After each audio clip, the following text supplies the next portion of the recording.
Programming supported by Great River Energy, providing reliable electric service to 28 Minnesota member co-ops with a diverse mix of power generation, including power plants and renewable energy.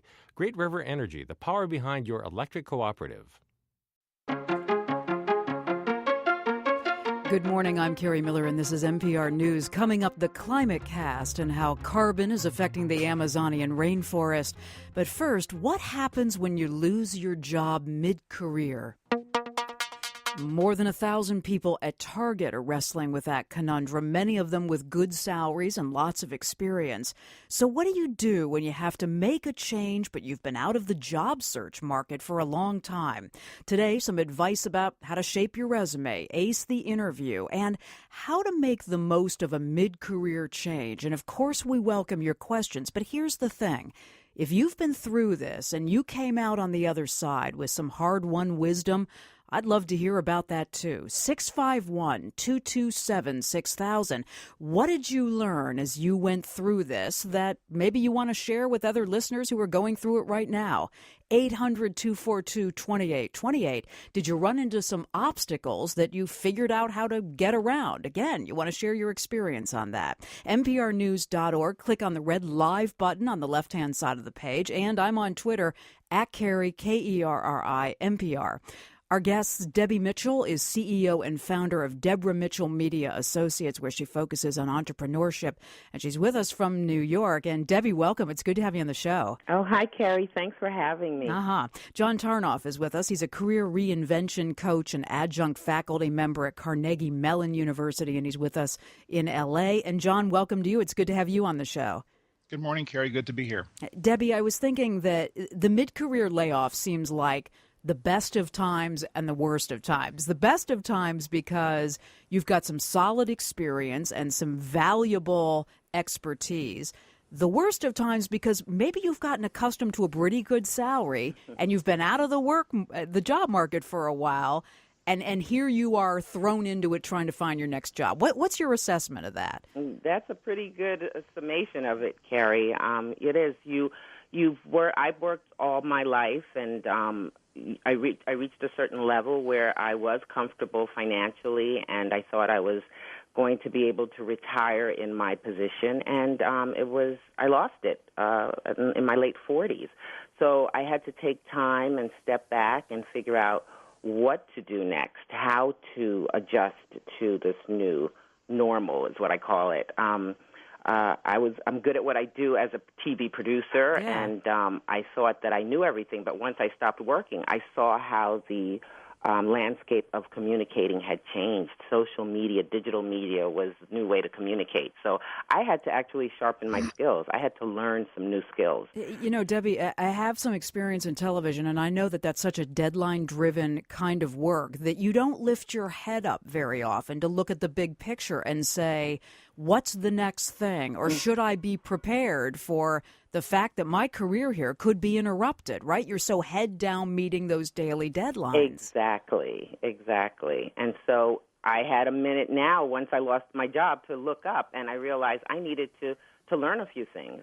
John, do you think most people are caught unawares? And when I ask that by a layoff or something, and I ask that meaning they haven't updated the resume. They haven't really looked at what's happening in the job market in their field for a long time. Does that happen? Oh, absolutely. Sure. I'm sorry. I was asking John, Debbie. Sorry. John, to you. Hi, sorry. Well, first of all, I really want to just acknowledge Debbie. I think absolutely she's spot on in her assessment, and I think that the longer we stay in a particular job or situation, we get lulled into this false sense of security, and I think that what's happening in corporate America clearly is that there's an increasing rate of change. Businesses are much more anxious about this change, don't necessarily know how to deal with it. Unfortunately, the first place they go very often is to lay off staff on this belief that trimming down staff is necessarily the way to go.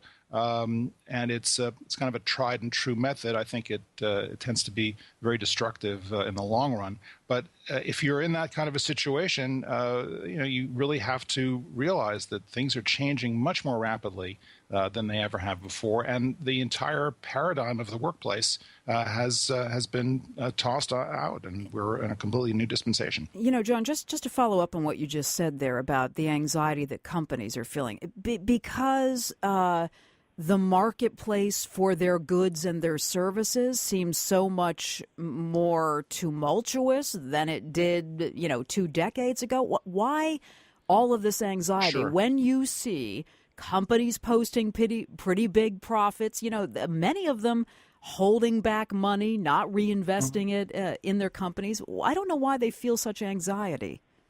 Well, I think that we toss around this word disruption a lot, and I think that disruption really, like it or not, has become the watchword for the digital generation. And the fact that that companies are being disrupted out of business, no matter how profitable they may be this year, I think they're all looking around and going, "My God, who knows what's going to come around the corner that's going to put us out of business next year." Got it. Let me take some calls here. If you've just tuned in, conversation here with Debbie Mitchell and John Tarnoff this morning about what you do when maybe you're forced out of a job mid-career by a layoff or a firing, or, the marketplace is changing and you're ready to make that mid-career move. What should you know about that? What should you be preparing for even before you hit that point? And here's the thing. If you've been through this and you've got some hard-won wisdom to share with the rest of our listeners, I would love to hear that this morning. 800-242-2828, 651-227-6000. To Sarah in Cloquet. Hi, Sarah. What's your story here? Well, hello. I'm actually a spouse of a person who lost his job after 25 years working at the same company. Uh-huh. And I just wanted to let people know who are in this situation, if they are a one-income family like we were, to definitely take advantage of social services that are out there. Go to their county agency, and there's job service, help for that. Anything to help preserve the resources that they have. WIC for families with young children, food stamps.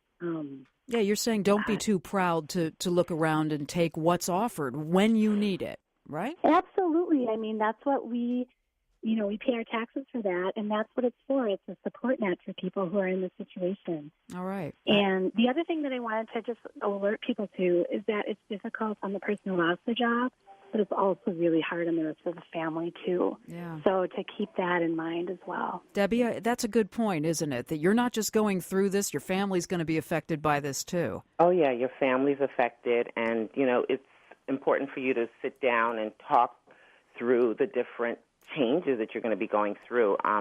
You're going to have to look at your finances if you need to downsize in certain areas. For me, I got rid of my car. I knew that I had to make certain changes. So those are things that you're going to have to discuss with the family and have their support in order to do it successfully. John, here's something that I want to dig into a little bit. How do you, when you're looking at whether it's from a layoff or you're ready for a mid-career change, how do you separate a skill that you've acquired from the work that you've been doing from a talent that you might possess that you want to explore through that mid-career change? How do you know the difference? Well, I guess I would answer the question by really urging people to focus on the internal aspect of their talent and their persona. We tend to identify with our skills, and we tend to identify with these lines of text on a resume to define our whole person. And I think the important thing about the resume today, particularly today, is that the resume is a retrospective document. It's looking past. It's looking in the past. And we can't really define the future by relying on the past. So I think it's great to have skills, and it's great to have what I would call a portfolio of talent to display. But I think we have to rely, and particularly I was listening to Sarah's talking about her experience with her husband. I think there's a tremendous sense of shame that occurs for people who have been tossed out, particularly after long periods of time. And the real challenge there is for them to believe in themselves again when they're going out. to get a new job. So I think the most important thing that we can do to confront a situation like this is to really go inwardly and I think the family is very, very important in helping someone to get back up on their feet. It's really important for the family not just to understand and to kind of hang in there with their breadwinner, but to really support them and to really give them a lot of love and a lot of support for them to be able to kind of go back inside and say, I'm more than my skills, Right. I'm more than my resume, I'm more than the job that I used to have. And to start to define who they are as a person, what kind of value they can contribute. And I think this is an interactive process. It really has got to be something that they start going out and really map out with their friends and community and their network. That's really good advice. Debbie, thinking about what you went through, I mean, you had acquired important, specific skills in doing the work that you were doing in television as a producer. Mm-hmm. But then you have to say to yourself, so if I want to here's an opportunity to make a change. Now I could just go right back and, get into another position where I'm using those same skills. But what else am I good at? How did you go through that? Well, I definitely had to step back and think, okay, this is an opportunity, and I should use it to figure out how I can create a job that's going to last a longer time. And so I had to put my ego aside and look at the fact that social media was something I needed to learn. Mm-hmm. I did an internship at 40-something years old, not getting paid, but wow. I just needed to be in the experience and just learn a little bit more about what this social media field actually is. So I did an internship. I hired a tutor. I took classes. Wow. I really had to just put that aside. And friends would ask, why are you doing that? And I just had to say, I needed to learn this. And so a lot of it was my putting my ego aside and being able to just stay focused on learning. To the phones here, we have a lot of people that want to weigh in. To Chrissy in St. Paul. Hi, Chrissy. Thank you for waiting. Yeah, absolutely. What's your experience? Well, it was a few years ago. I had about 11 years with one company, and they were downsizing. My position was eliminated, and they had another position that I could consider. But at the time, after the stress of going through the elimination, I saw it as an opportunity to really pause and say mid-career, what do I want? It was at that time that I decided to take the severance package and use that time off to take a good look in the mirror. And I figured, I would never get this opportunity potentially again. My friends and family were terrified for me. I'm a single woman, homeowner. I had a life established that required a job and an income. But having that package gave me the flexibility to really consider what my options were. So in the 6 months that I took, I used that time to not only get healthier, I realized that the previous job I had created an absorbent amount of stress, and I reconsidered what my options were in the future. I used that time to network with people I knew from the company that I had made relationships with over the years, and when the right opportunity presented itself, I went back into the same company, but in a different field. Wow. And with pay parity, or were you taking a lower paid, different position? Well, I did lose some bonus structure. However, the monthly salary remained very similar. There was a cut, but it was worth it to me to get rid of the stress that I was carrying and how unhealthy I was. Oh, good to have your call, Chrissy. And congratulations. That sounds like an excellent transition. Steph, off of our discussion page. Nicole says, when I lost my job, I didn't have a current resume and I had let relationships with other people in my field lapse. Never again. I always keep my resume current now and force myself to do a monthly coffee or drink after work with someone in my field. John, I know this is going to sound kind of cliched about the networking, but can we say enough about the importance of networking? It is not a cliche, and we cannot say enough about the network. In the work that I do, both with grad students and with boomers on both ends of the career spectrum, people really underestimate the value of the network. It's all about the network. And I say to people who've got their resume ready to go and they're submitting their resume to 15 different job opportunities that they see online, that this is a fool's a fool's game. And the most important amount of time that they can take, as Nicole is reflecting, as Chrissy is reflecting, I love to hear these stories. It's all about your network. And if you say, well, I'm not that good at it, I think there are very few people actually who are not good at networking. It's about people. It's about finding affinity with people out there who are going to refer you to your next job. Is it, Debbie, about getting out of that mindset that I'm only having lunch or coffee with this person because I want them to help me get a new job? Is it about getting out of that mindset? Yes, it really is. I mean, that can be a part of it, but it's really just reconnecting and letting people know who you are, where you are, what you're doing, and just being social. I think we lose that when we're working. We're so focused on just getting the job done that we don't really interact and be social anymore. And I think that's very important. Kerri, the question about using other people to help you get a job and this sense of, I'm kind of beholden to them and I have nothing to contribute. Right. I agree with you. You have to be, it has to go both ways. And I think it can go both ways today. And I think, I'm sure that this is Debbie's experience with social media. We have such an amazing opportunity now to contribute to our networks, to our relationships by using social media. Anytime we post something on a profile or share a piece of information with another person, and information is so available today, we are making a contribution. So we need to be known in our circle and branded based on the quality of the information that we're sharing.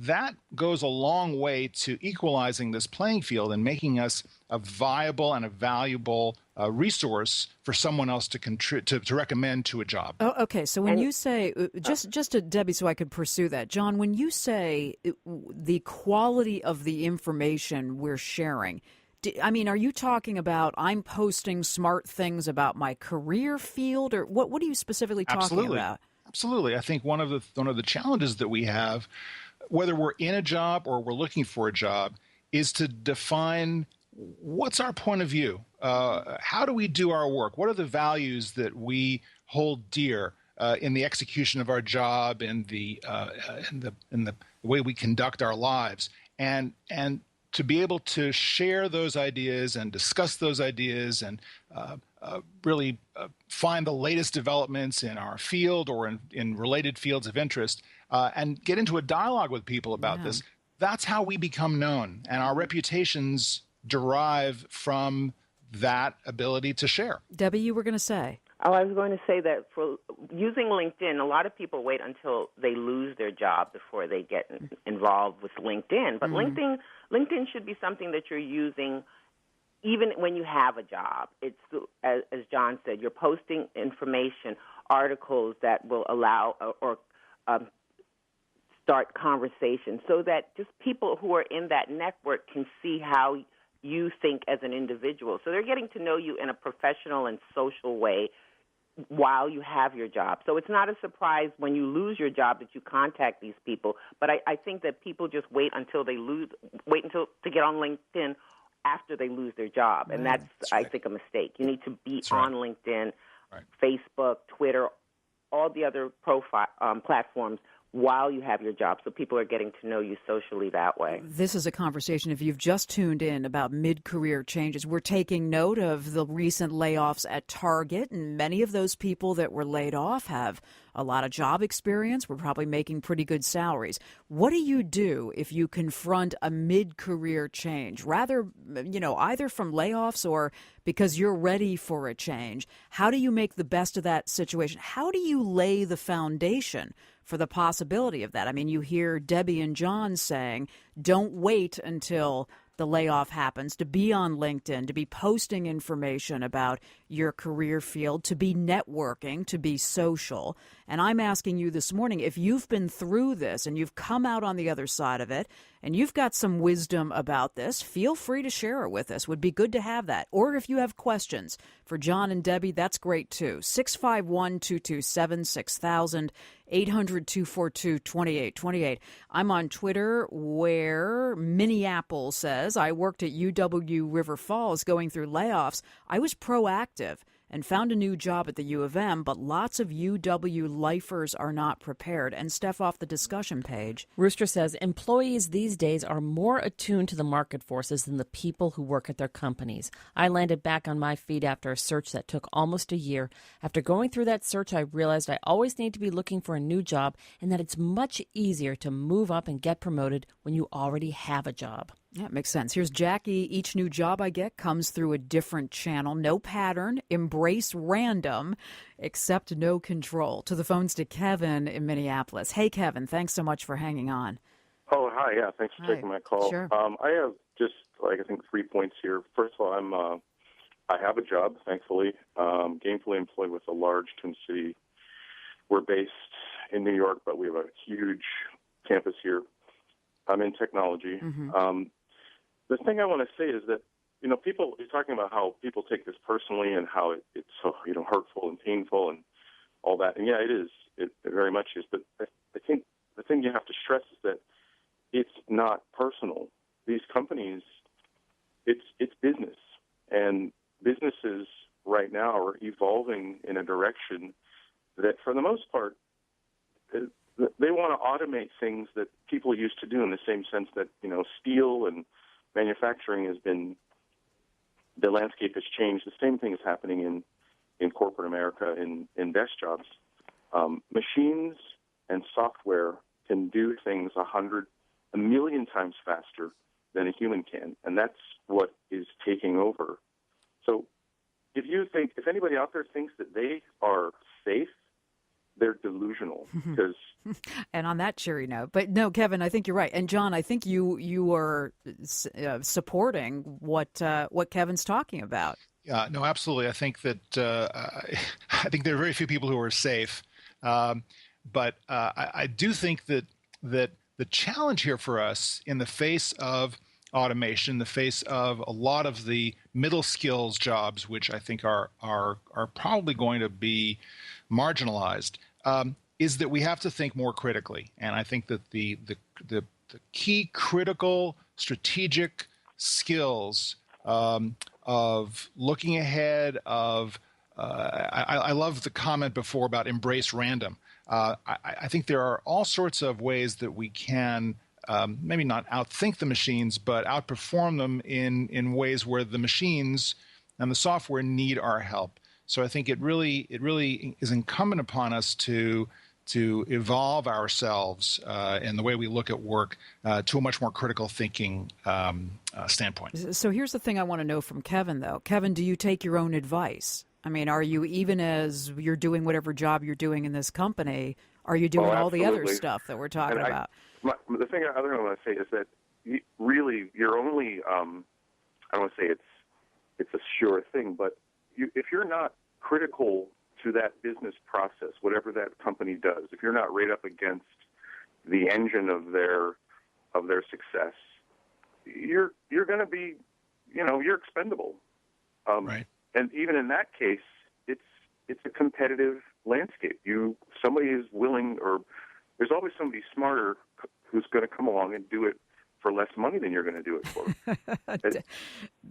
Debbie, well, that's John. What do you want to say? Yeah, I think that's a kind of a common practice or a common idea that out there, that there's always someone, younger, cheaper, and smarter. And I don't know that that's necessarily the case. I mean, I do a lot of work with and support a lot of the boomer generation on this, and I think that there's a lot to be said for experience, a lot to be said for having that mileage. But I think kind of getting back to the way we get around the automation, the way we kind of keep working, there's an interesting paradigm shift here, I think, which someone was saying to me the other day, that we have to go from being problem solvers to problem finders.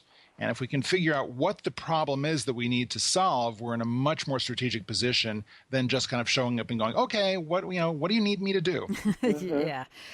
Debbie, I've been having a conversation about this with a friend at the gym, and she's an HR professional, and she's looking for work, and she says she already has a job, but she says when people see her title and her salary, she can't seem to get past this idea that, well, if we have to pay her that, Yeah. And if she's been doing that, Yes. well, we don't have that in our company, and she's struggling to figure out how to communicate that she's open to a lot of different potential positions in a company. What do you do about that? Well, I do think you should have more than one resume. You should have a resume that obviously going for the position that you where the higher skills are needed. But if the lower skills are needed, or you're going to seem as though you're not interested because you know too much, put together a resume that outlines the skills that the particular job wants. And when you're in that interview, tell them that you're willing to take a position that's not at the level you worked at before or that pays what you worked at before. I think that's okay, and you need to say it. Yeah, I would agree with that. John. I think the other side of it, I would say, is that what's key today is that we need to demonstrate value. And I think it's really important for all of us to look at this job landscape and shift our thinking from that of an employee who is showing up and working under the direction of a supervisor. We all need to think of ourselves as consultants providing value to a client. John, I love what you're saying about this, especially when you said it's, hi, I'm here, tell me what to do thing. Right, we don't have right. the luxury of doing that. But tell me how you put that into kind of a daily practice, how you think about yourself with that. I think your HR friend at the gym sounds to me as if she's very much into this employee mindset. Mm-hmm. And she's thinking about her title, and she's thinking about her salary. I think that's a dangerous way to wake up in the morning, because your title is really meaningless. There are plenty of people who have no titles, and I worked at DreamWorks Animation for almost 10 years, and we didn't have titles at DreamWorks Animation because it really wasn't about what your position was in the hierarchy. And by the way, hierarchies are flattening out all over the place. It's about the value that you're contributing. It's about, what is the role that you are performing on a particular team. So I think that your friend might want to think about, well, what's the value that she provides and how does she fit into a given structure, and to look for the structures that are lacking her particular value skills and what she brings, whether it's her experience, her particular attitude, her training, her relationships, and to focus on those aspects as a marketing and a sell for the places that she wants to work. And then also kind of circle it back around and go, well, where are the companies where I want to work? Yeah. Who's going to, where do I want to be, and how lucky are they if they get a hold of me? Right. Steph, I was thinking about what Debbie and John are saying about titles, and I was just hearing a story a week or so ago about a company where everybody is the co-president. Everybody. It's the nerdery, right? Is it the nerdery? the nerdery? The nerdery. I didn't know. I thought that's brilliant. Everybody has buy-in. Everybody feels accountable and responsible. What a great idea. That sounds like a nightmare to a couple people who are commenting on our website. Listen to this. Yeah. John, Debbie, Kerri, you people all sound like extroverts to Joe and someone else going by, old and in the way. Joe says, a lot of what the guest advice sounds like is, be someone you're not, Joe. Will all future jobs require strong social skills? What about jobs for introverts and misanthropes? Debbie, what do you think? I am an introvert. John, you are? John, you don't. I don't believe that. No. I'm definitely No. You don't sound like it at all. Well, I'm on the radio, so I'm pushing myself. Debbie, what about that? That's a good point. Yeah. It'll be harder for someone who is not an extrovert, and but you can still reach out to your contacts. You can still network. Send an email if you don't want to get on the phone. Start with an email. Doesn't require as much, but I still think that there's a way to do it. It may take a little longer, but I definitely feel you should start with your circle of friends, and that's a comfort zone that can work for you, and you branch out from there. I wanted to share something with you, too, that I was just reading about in the Harvard Business Review about career transition. The article says where people often go wrong is they don't think enough about the theme that connects their career experience and the continuity of it. So they don't think about how to tell that story of their work to a new potential employer. Debbie, does that make sense? They don't know how to No, I don't agree with that. Okay, why? I think if you're doing a job, you do know what you are capable of and what you hope to do. It's a matter of practicing before you go into the interview, practicing with people whose opinion you respect so that they hear clearly that you're giving the information, you're presenting yourself in the proper way, and then you go into the interview. Yeah, I guess, John, I was imagining as it's not my individual jobs that matter here. It's the overall arc of the experience, and here's how that's valuable to you, new employer. Well, I actually agree with the HBR article. I think that the theme is really important.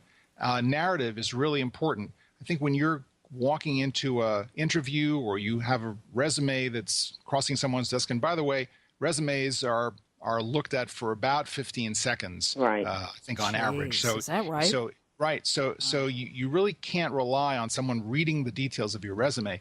Stuff has to pop out, and there has to be a story there. So I think narrative is very important. Portfolio is a very important concept to me. It kind of comes out of the art world, obviously.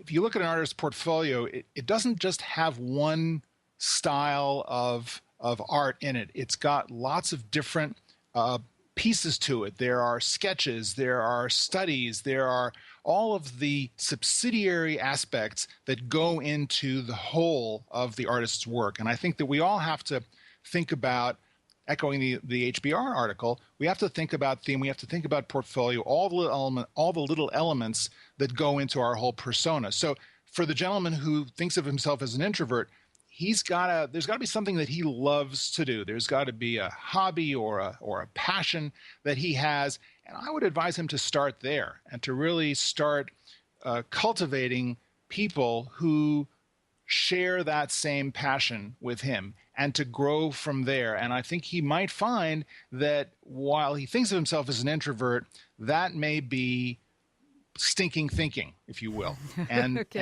and he might be able to reframe that sense of himself as an introvert to someone who is actually passionate about a particular topic. Someone just tweeted, "Hey, just because we're introverts doesn't mean we don't have social skills. We just don't want to use them if we don't have to."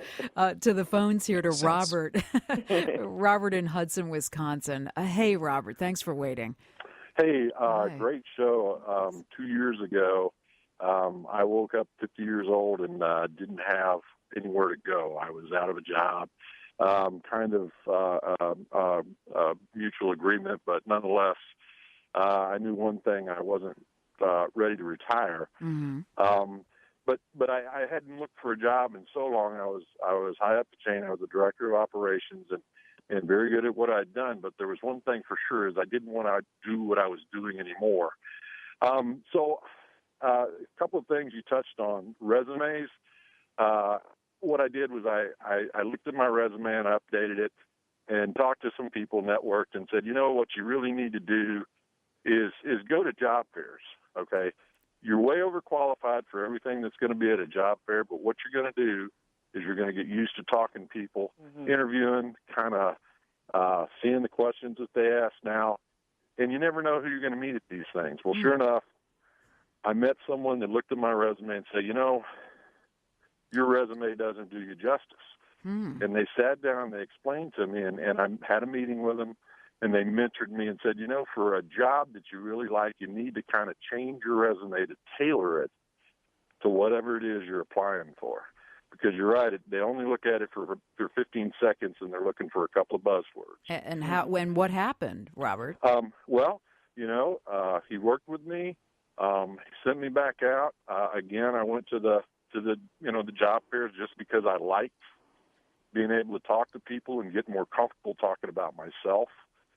And I ran into somebody that said, you know what? This isn't for you, but I know somebody that would really want to talk to you. There you go. There you go. Absolutely. And you know That's what? how it happens. I'm in a job that I've been in. I was only out for about 7 months. Jeez, that's but good. I am happier now. It's a blessing what happened to me 2 years ago. This is just the kind of hard-won wisdom I was talking about. Nice Kerri, job. can I just Debbie, go ahead. On just staying motivated. Yeah. It's very, very difficult when you're job hunting to stay motivated. So it's important to have a routine. Get up, whether you're exercising, going out, getting the paper, get a routine going and get on the phone. Send out letters, emails. You just have to stay consistent. And there are going to be days when you just feel like you've hit the wall and you can't do it anymore, but you have to keep pushing forward. And I think that was the hardest part for me, is just staying motivated. Because I think that's great advice. That's great advice, because if you're out of a job, your job is, you still have a job. Your job is getting another job.